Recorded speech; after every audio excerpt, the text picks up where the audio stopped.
Hi, this is JJ. So I'm going to take you behind the scenes of me using YouTube's new Creator Music option for members of the YouTube Partner Program as I license 2 songs that I download and upload onto a recent YouTube video of mine. So before I do that, I want to tell you what happened before. So before, and actually it still exists, YouTube uses this thing called Content ID, which was machine learning. So copyright owners, artists, the labels, the distributors would upload an artist discography into YouTube's this database. And the minute a creator uses one of their songs, it automatically flags it. Now, you as a creator, you have 4 options. 1, you can do nothing and see what happens. 2, you can challenge it. 3, you can remove the audio from that or just take down the video altogether. Or 4, you may get options to get revenue share. And if you remember the YouTube Partner Program, actually monetize it. But it's up to the copyright owner. You as a copyright owner, you usually have 4 options. 1, you can ask YouTube to take the video down altogether.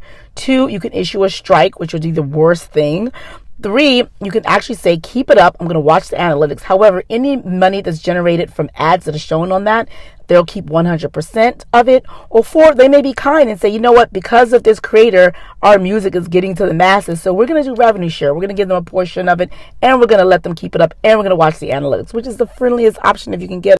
And if you're wondering, of course, the copyright owner has more rights because when you create a song on your labels, put all this money, and you are an artist, you have a name for yourself, and you put a song out there, essentially, that song carries a lot of memory and weight with masses of people. And when anyone, whether it's a brand or creator, attaches a popular song that someone else made out there in the universe onto their video, it gives people great feelings of nostalgia, and actually people listen to them more. So you can actually, especially if you're monetized, make money, get more attention to your video because you're using a song that was popularized by someone else. So they have the rights to control the music being used, who's being used, and also to make money off of it.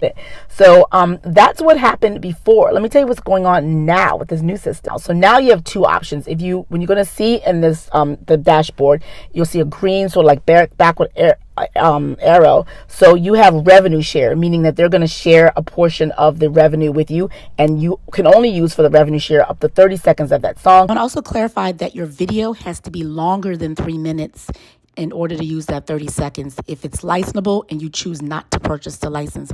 Now, if the track is non-licensable, I don't know what that means, like what makes the track licensable, then you can use as much of the track if you want and still be eligible for revenue share. So that's the next question, is like, what types of tracks are non-licensable? And YouTube lets you know in any moment the license and your ability to use that song may be revoked. But for now, you have revenue share and you get no copyright strikes, no copyright claims, and you're monetized. Now, the other option is you can actually license this out. With the license out, you can use almost up to 100% of the songs, depending on the license. There are restrictions on the geographic area, perhaps how much of the content you can use, and then how long, whether it's perpetuity, forever, or whether like a year or 2. But that's all depending on the copyright owner. And also, they get the price. They price it for you depending on your channel. So it's a channel by channel basis. So I may have a price that's different from someone else's. I don't know if it has to do with the number of followers. They're going to charge me more if I'm a bigger creator. I'm not quite sure. So that's what happens. That there's 2 other things that you're going to see. You're going to see a $sign with a crossed out, which essentially means that they haven't licensed out yet. You can't use that music at all. It would be subject to a claim, and that's because YouTube is yet to negotiate or get the 3 major labels on board, which are Warner, Universal, and Sony. They're not on board yet.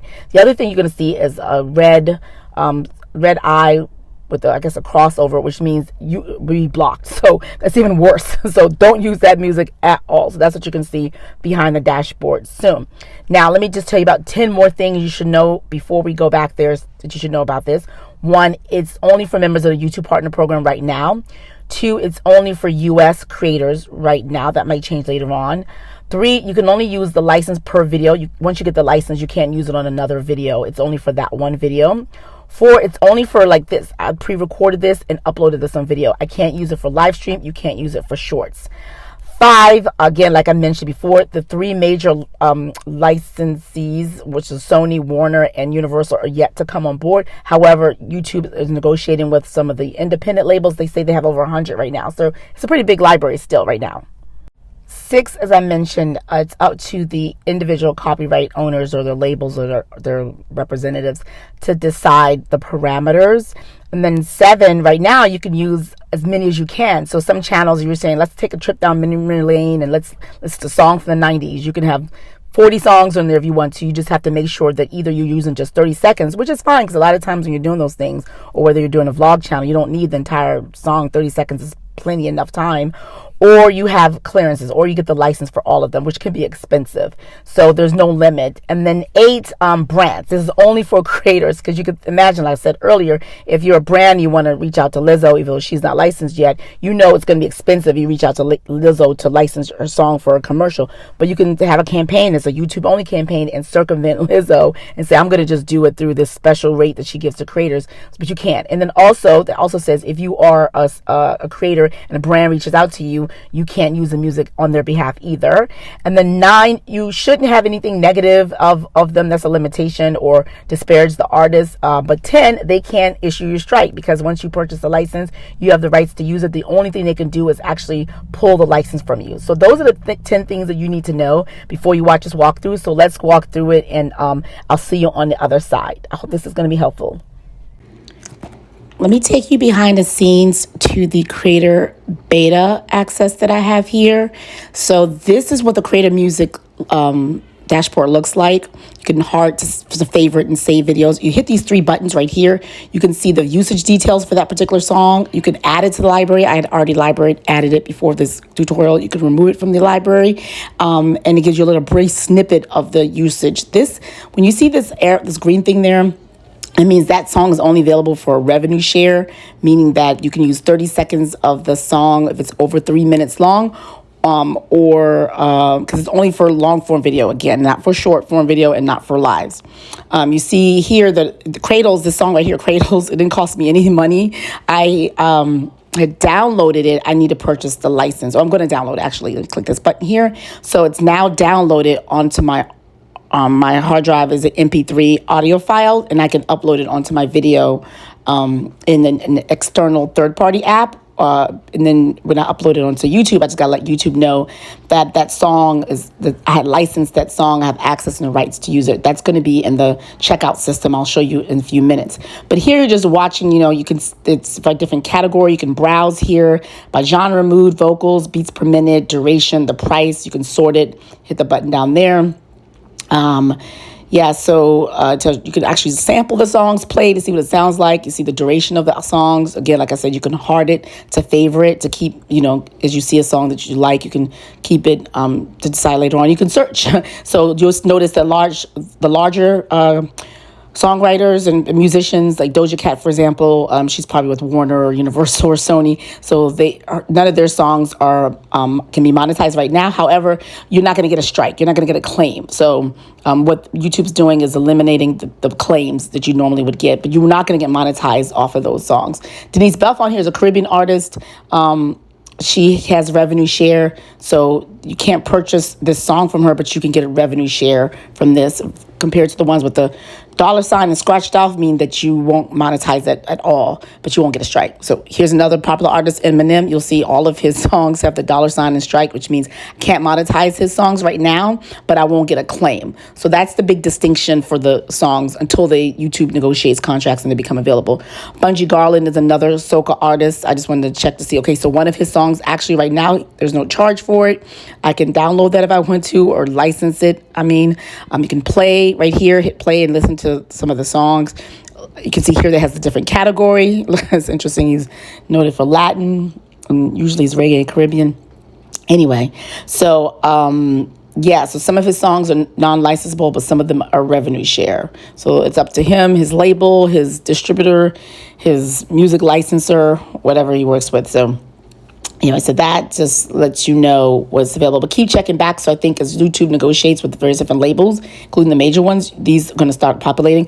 As you noticed in this video, I was able to license out a popular artist song for Pink and Yellow. And so that's great. Frank Ocean had licensed his, well, I used revenue share for his, because his has revenue share for his very popular song right now. Here's one that's revenue share, just to give you a taste of it. I can use any duration, it's supporting all regions, and it's partial monetization. So if you ever wonder like what's the rights usage, you can just click that button there and you get to see the rights usage. So that's essentially in the nutshell what it looks like in the back. You can also hit that button up top and it tells you which licenses are available. The one up to the left corner there. And I'm going to type in Wayna Wadwasson. She's a friend of mine, a Grammy-nominated artist, and she's an independent label, but her songs are shareable but not licensable yet, which means that they're very indeed just still negotiating out. And I'm imagining if you're an independent label, you can actually reach out to YouTube and ask to make your songs licensable and offer license to creators. I'm going to let her know about this. The reason why I'm typing up Problem Child is because he's one of the artists that has a track that actually has none, you'd be blocked. So if you were to use this song with the red eye and the slash over, it means that they're going to block your visibility of for some regions or all regions. So the best thing is just not use that track at all, because and find a song that you can either do rev share or that you can actually license. So that is that. I just wanted to see what that looks like. Again, songs are constantly being added, so if you go to browse, you'll be able to see various different categories. And I think what happens when you first go to your home feed, it's going to show you the recent songs, like what's added. Like when I did this recording, Frank Ocean's Pink and Yellow was not there yet, but it was there before I recorded this, before I put this video together. So I say that to say constantly check in to see if your favorite song. So Emotional Mess by Amy Lynn and the Honeymen, I downloaded and I added it as a license. So I'm going to show you how I'm going to add Cradles by Suburban. Those are the two songs that are in this video, not this video, the video previously. So it says download it. So when you buy a license, I downloaded the license. I can see the usage details, but I've downloaded it for my own records in case for some reason they say in the future they dispute it. I can say I have the license. So so Cradles Suburban is now downloaded and licensed out by me, and I downloaded a copy of my license agreement, which I recommend you do for your own record's sake. You can sort this by the newest track, by the oldest track, and then just best for you. I guess YouTube probably has AI just probably figures out what type of music you like, and so that's probably under the best for you category.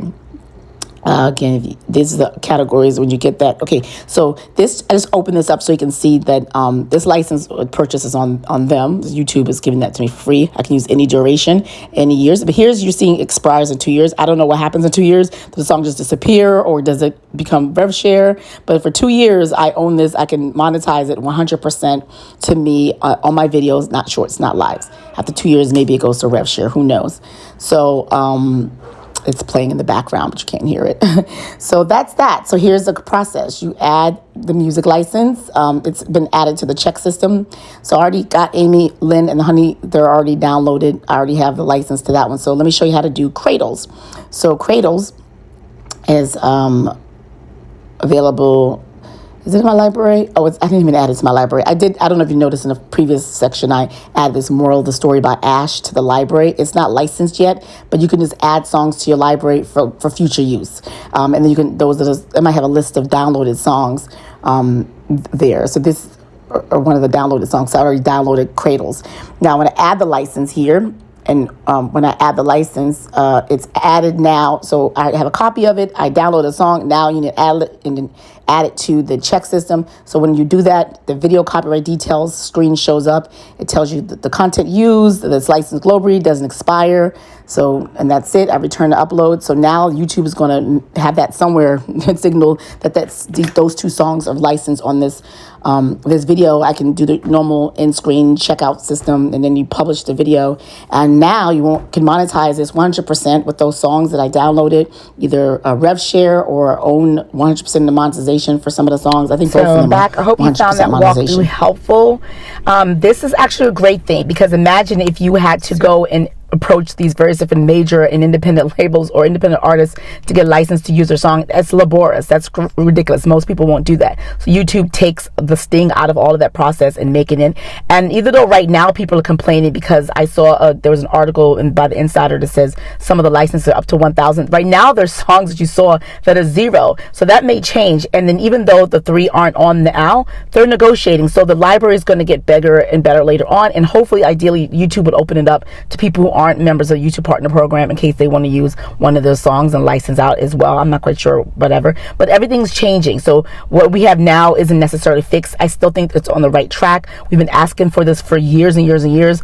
Yeah, it's a wonderful thing all along. I'm glad YouTube's doing it. So now I hope that was helpful for you. If you like more content like this, I do YouTube education, Pinterest marketing, and social media generally on this channel. So I want to invite you to join the J Squad, which is I call my community here. So you do that by hitting the subscription bell button, and you hit the notification bell right next to it. YouTube will let you know when I upload a new video, and then I need you to actually watch it, because if you don't, I'm going to be mad. No, I'm just kidding. If you don't, you're going to miss it. You're going to kick yourself, because you're like, where is that woman? Where's that video? But now, if you subscribe, I'll be in the subscription list. So now I want you to watch this video here, or this playlist that YouTube thinks will be amazing for you, and you can get more information and keep the learning going. Let's do it.